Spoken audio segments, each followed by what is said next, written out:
Let's talk about what the future of college football looks like. Okay. This weekend, a video hit the internet of Chip Kelly at a press conference answering a question. Now, this answer was not thought out. No, that thought out. Nope. But it seemed to paint the perfect picture of what college football could be in the coming years. What is the biggest issue that you might have right now, whether it be realignment, NIL, transfer portal, and what would your plan maybe be to try to solve it? I think they're all a problem, and I think we need to have a conference commissioner. I think football should be separate from the other sports. Just the fact that our school is leaving to go to the Big Ten in football, our softball team should be playing Arizona in softball. Our basketball team should be playing Arizona in basketball. But because football left, and they're saying, well, how do you do that? Well, Notre Dame's independent in football, and they're in a conference and everything else. I think we should all be independent in football. And you can have a 64-team conference that's in the Power 5, and you can have a 64-team conference in the Group of 5. And we separate it, and we play each other. Hell yeah. You can have the West Coast teams, and then every year we play 7 games against the West Coast teams, and then we play the East. So we play Syracuse, Boston College, Pitt, West Virginia. Hell yeah. Then the next year you play against the South while you still play your 7 teams. You can play a 7-game schedule. You can play 4 against another conference, another division opponent, and you can always play against one Mountain West team every year so that we can still keep those rivalries going. Not that I've really thought about this. Not that I've a lot of spent of time on this.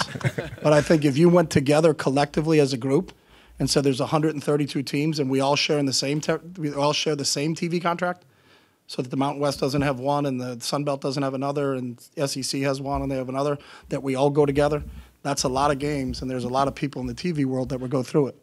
You can sponsor each one. Instead of calling it Group of 5 and Power 5, you can call it Amazon, Nike, bid that out to things. You can do a lot of different things. But I think if we still do the same thing and take all that money, and I would do this, and I think this needs to be done, that money now needs to be shared with the student athletes, and there needs to be revenue sharing, and the players should get paid, and you can get rid of NLI, and the schools should be paying the players because the players are what the product is. And the fact that they don't get paid is really the biggest travesty. Not that I've thought about it. Hey, listen, I don't know if that just came up on the spot off the top of the dome or if he does have an entire elaborate thing about how we can make this happen, whatever the case. To further elaborate on that particular point and many others, 3-time Pac-12 champ as the Oregon Ducks coach, then he went to the Eagles. Now he's at UCLA. Ladies and gentlemen, Chip Kelly. Yeah, Chip. What's up, Coach? What's up, Pat? How are you? Hey, we were kind of watching you watch that back. We forced you to watch your entire take. Second time through here, were you thinking to yourself, pretty good. I did nail it. Did you miss anything in there, you think, Coach? There's a lot we missed, and there's a lot all of us have missed. You know, I think college football is the greatest game out there, and we need to protect it, and we need to promote it. So I think we need to get some smart people in the room, and let's iron this thing out, because there's a lot of issues that I think over time have just accumulated. In the old days, you started on Labor Day, you finished on Thanksgiving, you hit some bowl games in December. And now our season's so long that, you know, people are getting on players. Here's another thing about opting out of bowl games. Well, do you know where the players learned about opting out of bowl games? From coaches. Because coaches coach their team for the regular season, then they're not with them for the bowl game. So there's as many coaches that are opting out of bowl games as there are players that are opting out of bowl games. But our calendar needs to be changed. The recruiting calendar needs to be changed. We got to somehow get the transfer portal and NIL taken care of. Because right now it's really free agency with no salary cap. And you can be a free agent whenever you want.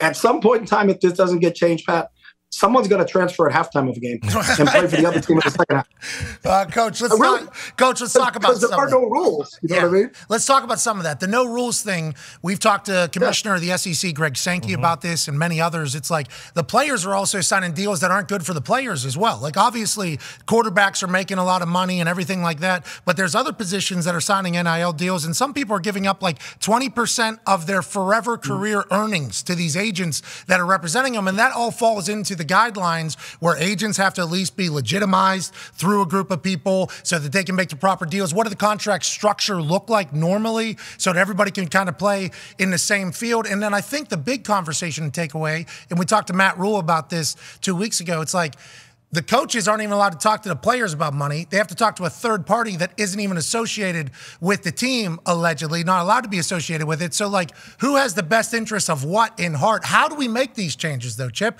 How will that ever come about? Because it seems like an impossible task to make it all right with where we are right now, Coach. Now, I mean, I've always believed that the secret to victory lies in the organization of the non-obvious. And it's a real simple thing. The best sports league in the world is the NFL. So follow their model. I mean, they're printing money. Players are making money. Fans are enjoying the games. Every game is close. If you win, you pick last. If you lose, you pick first. You all have the same salary cap. They've had it down for a long, long time, but we just won't look at them and use their model. And I don't know why we don't want to use their model. But if we're still going to have our head in the sand and say that student athletes aren't allowed to make money and we're still in the amateur part of it, that's out the window. You know, that's gone out the window. So then let's treat them the way they should be treated. The product is the players. And if we don't take care of the players, then we're not going to have players much longer. And that's the travesty of it. You know, the Pac-12 was a $100 million business, and it just went out of business. And if you're at any business school in this country, they're going to study what happened to the Pac-12 and say, how did that happen? We went away like Bed Bath & Beyond went away. I mean, it's a $1 million corporation, and we couldn't figure that out. You know, and really smart people try to figure it out. But we got to do something, because I think when the Pac-12 went down, which I never thought was going to happen, we better use that as a light and say, wait a second, we got to figure this thing out, or something's going to happen, and we're going to turn around and say there's only 60 schools playing football now and no one else plays football. So because have you pitched your ideas to, other than, like, thank you for doing that at the press conference, because I think a lot of us who have become massive college football fans, we've gotten a chance to fall in love with college football, because I've gotten a chance to get baptized into college football with the most absurd environments and cultures and everything that is college football, how special it is. So we've got a chance to really fall in love with everything that it is in this transition era, and we think money coming in is definitely a good thing for the sport. There's still eyeballs, ratings are still on college football. Whenever you say that at the press conference, a lot of us were like, that's the right idea. That is the right idea.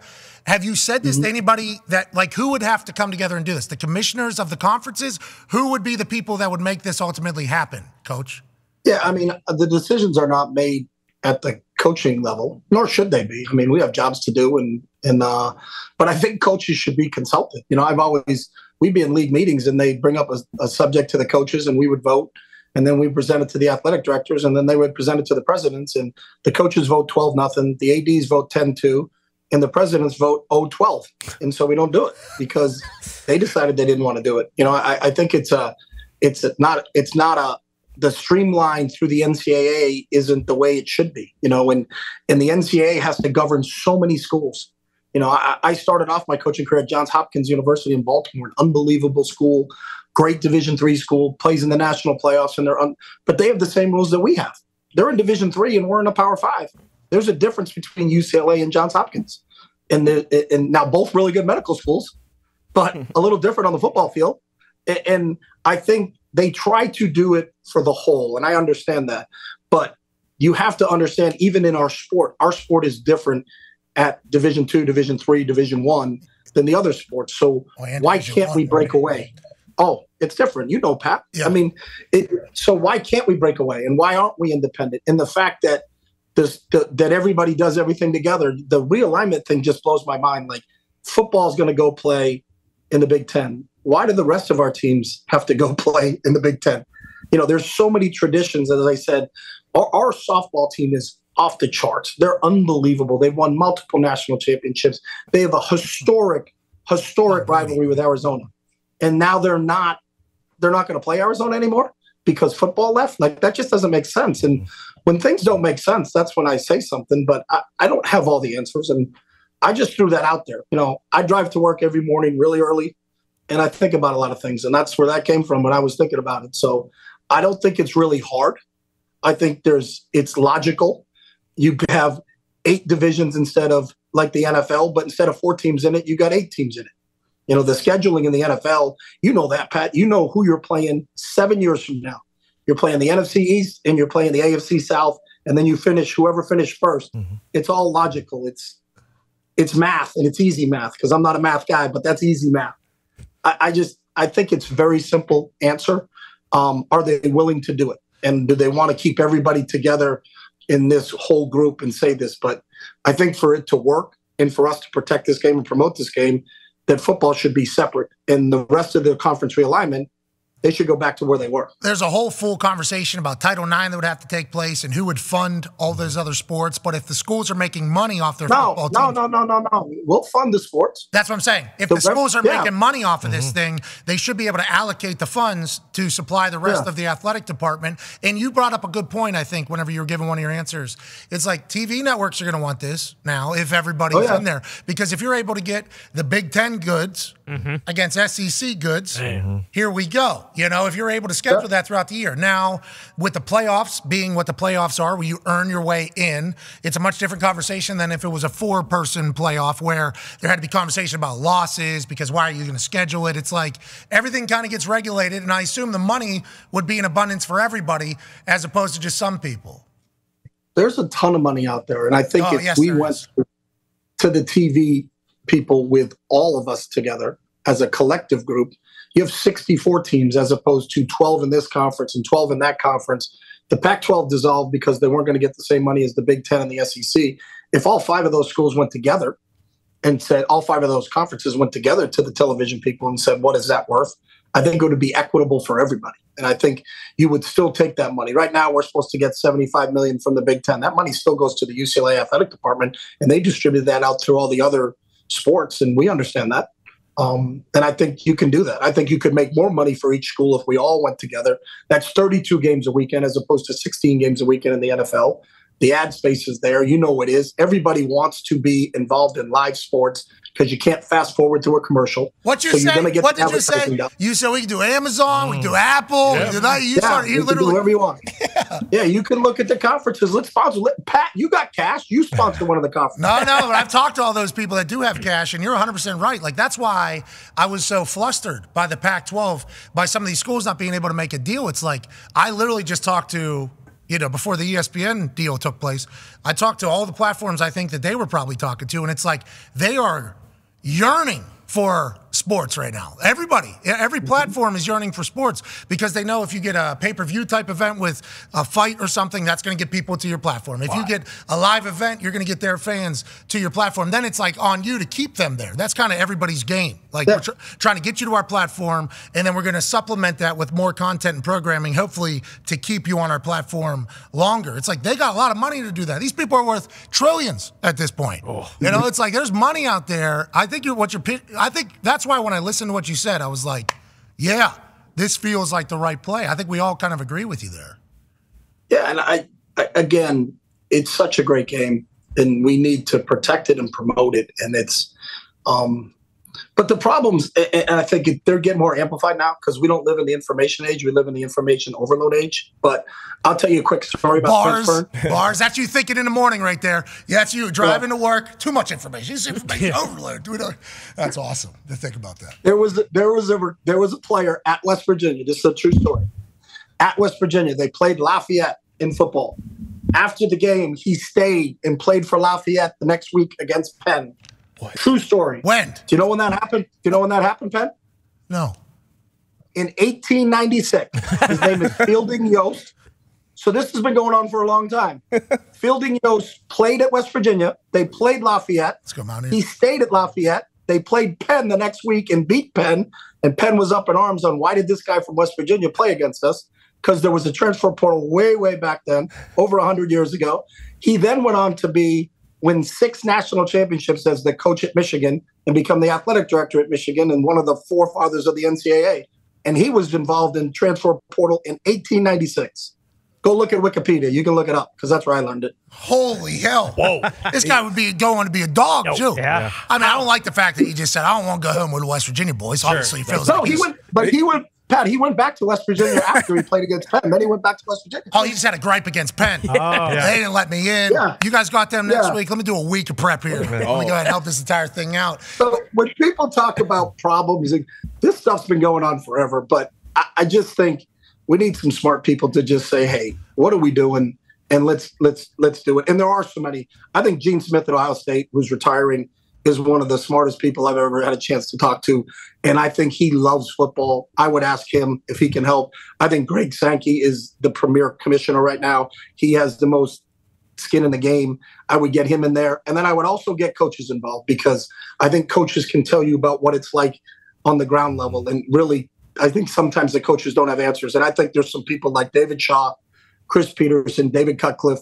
Take the 5 of those guys and put them in a room and then come out and tell us what we're going to do. And I would follow any plan that those 5 guys can put together. What state are you from? That little one, right?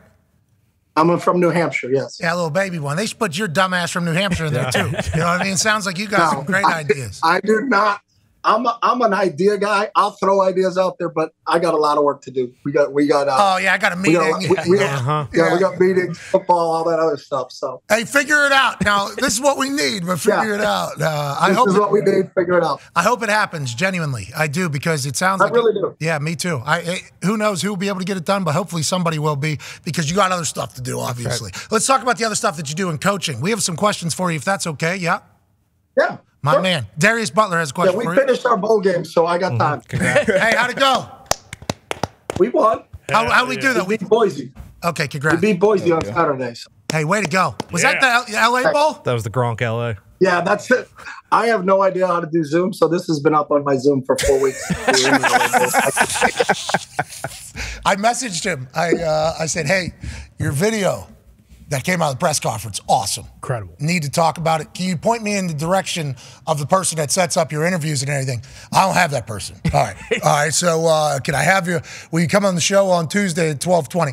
Perfect. And then now we're learning he has no idea how to operate any of this stuff. I love that. I love that about you, Coach. Ball coach. Here we are, normal human. Coach. I appreciate that. Yes. How was Gronk? What do you got? How was Gronk's national anthem? It was Gronk-esque, I would say. Okay, nice. He was awesome, though. He's another guy, Pat, like you, and I think the two of you guys are awesome for football, because we need to continue to promote this game. Gronk's personality is infectious. Your personality is infectious. And in this game, it's still about having fun. And I think the more you guys shed light on it, I think the more fans are going to come out and watch it, because football's the best game ever invented. So I appreciate what you're doing. Oh, it's the best. Football's the greatest. It is so much fun to watch. It's always good. There's drama, you know. Yeah. There's business, too. You heard this business we just chatted about. There's so much that goes into it, and I appreciate the fact that you even know that our show exists. We appreciate that. Darius has a question for you, Coach. Yeah, Coach. Another great part about football, I feel like, is the discipline part of it. Now, we talked to Coach Rule a couple weeks ago, and he talked about kind of the difference of being in the NFL and being in college. Now, with the NIL and the transfer portal, have you felt like you've had to change your coaching style at all when it comes to kids, either getting a little softer with them because now they can just leave whenever they want to, or are you still the same coach? No, and I think if you have standards, I think if you make sure the players understand the standards before they get there. One of the reasons with the transfer portal, in my opinion, is that kids get recruited one way and they're like, man, this guy was a dog when he was recruiting me. I loved him. And then they get on the field and he's a totally different person. You know, I think you have to be the same and you have to be consistent in your approach. And then if that's something that the players gravitate to, then you're going to get them. If that's not what they're looking for, then you're not going to get them. But getting a player that doesn't want to be at your place isn't good for him, isn't good for you either. So I think if you articulate on the front end kind of how we do things and what's expected here, what our standard is, and I think Mike Tomlin says it the best, you know, that you got to have a standard. And if you have a standard and we live up to the standard, that's what it's about. And I've always learned that if you set the standard, I think people try to live up to a standard. If you tell them about rules, people try to break rules. Oh, bars. Wow. Hey, Chip, you're a deep thinker, huh? Those drives in the morning. Those drives in the morning got you really think. The standard is the standard, is what Coach Tomlin's saying. Now, that standard. Coach Tomlin. Yay. There's a lot he's one of the best. I'm telling you. I know you know him. I've got all the respect in the world for Mike. Mike's awesome. Coach, we all do. But I'll tell you what, Pittsburgh's not very appreciative of Mike Tomlin right now. City, that's the NFL, though. That's the way football. I mean, obviously, yeah. I know. Yeah. I know. Been there, done that. Yeah, Tone has a question for you, Coach. Yeah, Coach, let's talk about the most important position in sports, and that's quarterback. And this time last year, you landed a five-star there in Dante Moore. Now, he left. He's in Oregon now. Does something like that happen where you recruit a five-star high school guy and he leaves after a year? Does that change how you recruit that position, or do you go like, does it make you think like maybe I'll just do transfer portal quarterbacks all the time? How is that? How are you treating the quarterback position with the portal and with the freshmen coming in and things like that? No, I don't think you can cookie cut or anything. You can say we did this, we'll do that. I love Dante. I think he's a special young man. We have a quarterback competition here, and Ethan Garbers really at the end of the year took the job and earned the job. And we played really well. We beat SC. He played really well in our bowl game for us. It's just the nature of the position. I think if you look at the transfer rate for all quarterbacks, it's probably the highest position that transfers in college football. Impactful quarterback, named quarterbacks. Yeah. It's crazy. Only one guy can play. And I think when you factor in some of the other factors like NIL and some of those things, it becomes a different world. But I don't think you'll ever say we're not going to do this or not going to do that. I think you treat everybody as an individual, and you try to get to know them as well as you can based on the NCAA rules, and then you try to make it work. And that's what you try to do. And it's sometimes it works somewhere for some. Same in the NFL. Guys that you see them at one team and they don't do anything, then they go to another team and they flourish. It's an interesting dynamic in this game. But I think you continue to, going back to what I talked about earlier, is this is how we do things, and does that fit for what you're looking for? What is the plan for your UCLA team? Like, obviously, we're going into the offseason. We're going to get stronger. We're going to get faster. Have you mapped out like what you think the next few years look like for your teams and like what expectations, like everything like that? Yeah, we're excited because we're going to the Big Ten for the first time. So, we get to play different opponents. We get to play at some really cool places. We get to play at Penn State this year. We're really excited about that opportunity. We have an out-of-conference game. We played LSU a couple years ago here. We have to now go back to LSU. So we get to play in some of the coolest places in college football this season coming up. And our players are genuinely excited about that. There's obviously a lot of work to do to play against teams like that.